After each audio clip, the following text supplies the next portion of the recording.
Consuming and creating art can help our lives in many different ways. It could help us be better people, deal with difficult situations, and be more consistent in life.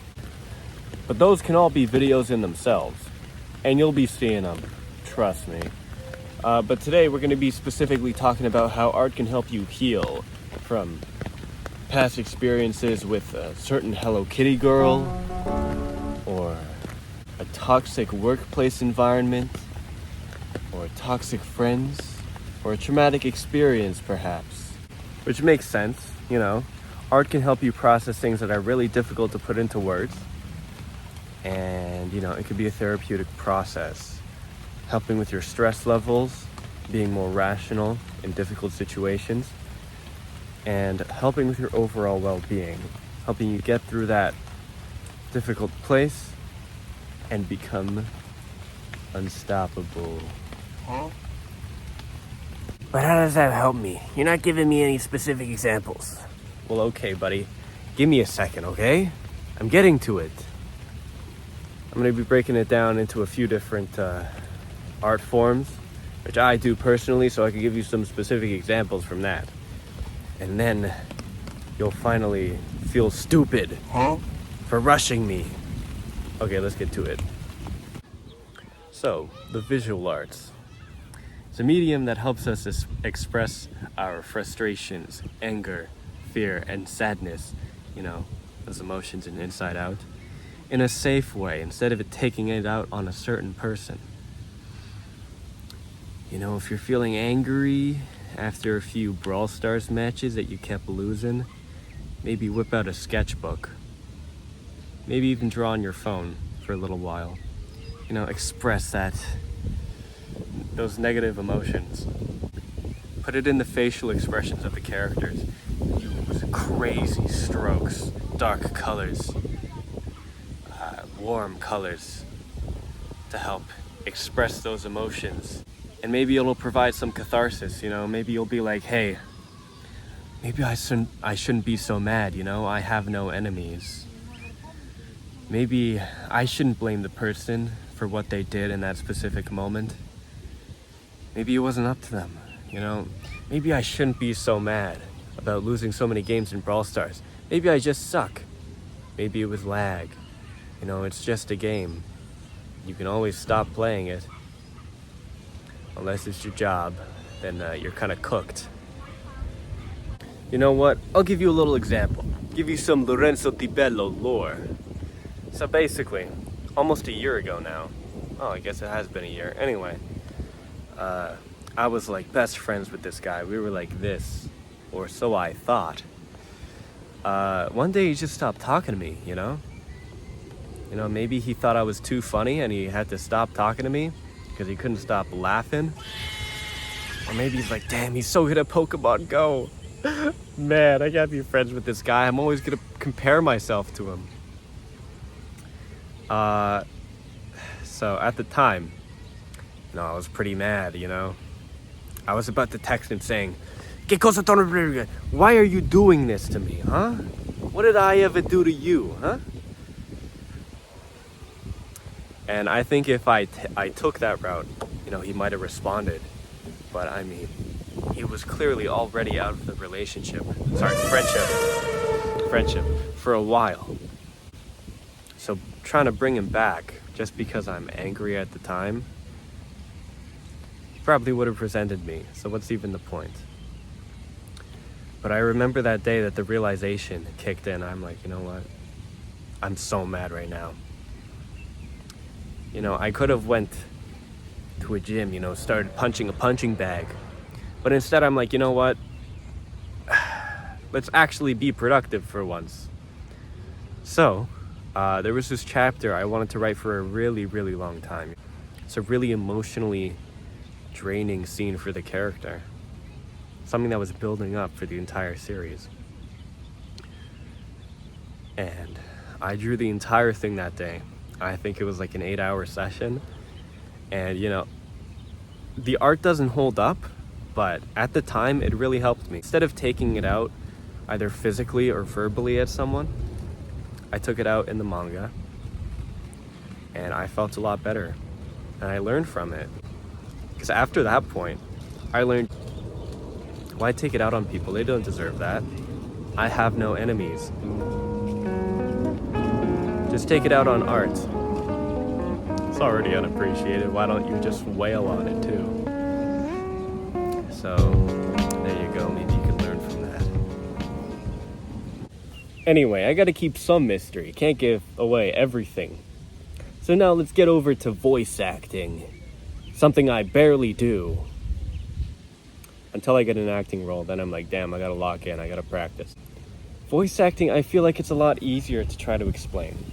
Because with voice acting, uses your voice. You know, whatever you want to take out on a certain person verbally, you know, I hate you. But instead, you're like, hey, you know what? I'm a voice actor. So you start recording, you know, trying to get all those raw emotions out. You know, you went through a traumatic experience. You're like, damn, I gotta get this out. I don't want to feel like this, man. So you whip out your mic. You take a scene, or even just, you know, randomly record. And you express it perfectly. Like, I'll give you a little example. Again, a little embarrassing, but you know, what can you do? So, one day, after playing all day to catch a certain Pokemon in Pokemon Go, I finally caught that Hundo Ursaluna, and I was ecstatic, however you say it. And I'm just, you know what, I'm feeling good. Let's get a little scene I wanted to do for a while, but can really express the happiness you gotta have during the scene. So I whipped out my mic. I'm like, let's do this. And oh my gosh, it was really good. Some of my best work, I'd say, not to brag. And I put it in my demo reel. You know, 3 weeks later, someone called me up. They're like, hey, I like that little thing you did. And I'm like, oh, really? So, you know, I got to submit something that was personalized to me, and I felt like it was my best work because I really felt that emotion. So, you know, maybe you should try that sometime, you know? Maybe when you're really mad or scared of something. I don't know what to do. You know, whip out your mic and say, hello, it's me, a Markiplier, or whatever you're trying to record. Next up, we got writing in all its forms, you know, journaling, poetry, and storytelling. You know, when you take your emotions and you put them into words, it makes it a lot easier to process, because then you actually know what you're mad or sad or traumatized over. And a way that I love to do, it makes it so easy to go through certain experiences, is I put it into characters. You know, I'm writing my manga. I don't know if I've mentioned it any time, but you know, writing the characters and putting those experiences into the characters and seeing how they deal with them, it helps a lot. It can help you rationalize your experiences, make sense of everything that's happening in life, because, you know, life's pretty chaotic sometimes. And then you're like, damn, you know, maybe... What the dog doing? I thought that dog was about to attack me. How you doing? Anyway, so, where was I? You know, having characters that you wrote and you enjoy, and having them do something that you're trying to go through yourself makes it easier, because then it's like someone else is going through the same thing, because they literally are. They're literally you. Just like me and Ryan Gosling. And it could be therapeutic, helping you finally realize, you know, maybe I shouldn't be so mad, or maybe, you know, I should be mad, but that doesn't necessarily mean I should be a villain myself. Maybe I should just get them out of my life and forget about them. You know, they don't deserve your time of day. An example I could give is, your boy's been in a relationship before. Shocking, I know, I seem pretty annoying sometimes. But, you know, I was in a relationship and we broke up. I'm not gonna give you the reason. I was distraught. Like most guys, you know, I made that my whole life, that one girl. And, you know, after she was gone, after I said, you know what, I'm done, then I was just lost. I'm like, what do I do? You know, I'm just here, you know, chilling. Because, you know, while I was in a relationship, you know, I stopped doing my art as seriously as I'd like. And then I just started writing again, you know, the thing I was telling everybody I was doing. And damn, the emotional weight in some of those scenes. I think without that experience in my life, yeah, it wouldn't have hit the same way. Again, the art doesn't hold up. Some of the dialogue's a little silly, but the emotion's there, you know?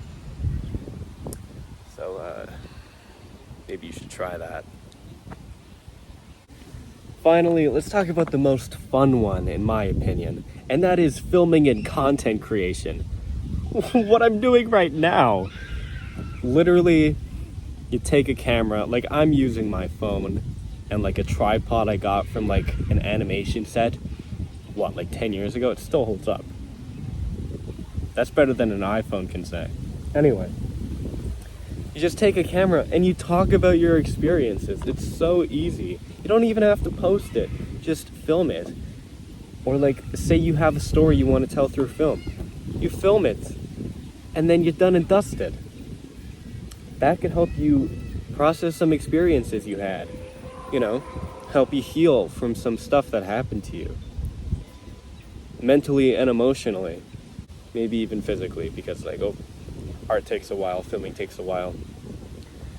I can tell you because I do it every week. And I mean, it feels like it goes faster when you have something distracting you, taking up all your time. You don't care if your leg's broken, if you got something to do. Okay, well maybe if your leg's broken you can't film. You get what I'm trying to say, I hope. But yeah, I mean, like, you could just talk about your experiences and say exactly what you're thinking, how you're feeling, all that fun stuff, you know? Some people get a ton of followers just talking about exes. Good for them.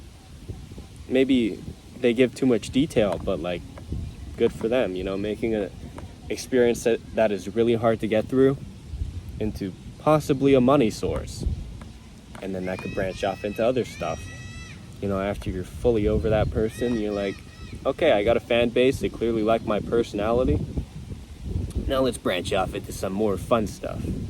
And you know, filming can be a collaborative process. Content creation too. If you find someone to collaborate with, then they could also help you. You know, people is probably the best way to help you get over something. You know, just talking about it with someone. That's why therapy is so effective for certain people. Not for everybody, of course, but a lot of people it helps a lot. Because just putting everything you've been through into words, explaining them, and then someone giving advice on how they dealt with it or how you could deal with it now, it clearly works, or else therapy wouldn't be so profitable, right? But for those of you thinking, I'm not good at art, I've never drawn a thing in my life outside of school, you realize you don't have to be good at it to still heal from it. Because I mean, writing, expressing emotions through drawing, it doesn't have to look good. It's just supposed to help you. And you don't have to release it, by the way. It could just be in your notes app or in your notebook or your old math notebook. You just doodled in it, you know, a little angry drawing or sad drawing or heartbreak, boo-hoo, and all that. So just take that leap. It doesn't hurt if nobody knows. And it's certainly better than being on Instagram all day, isn't it? Haha, I got you there. So go do that. And you don't necessarily have to heal by only making art.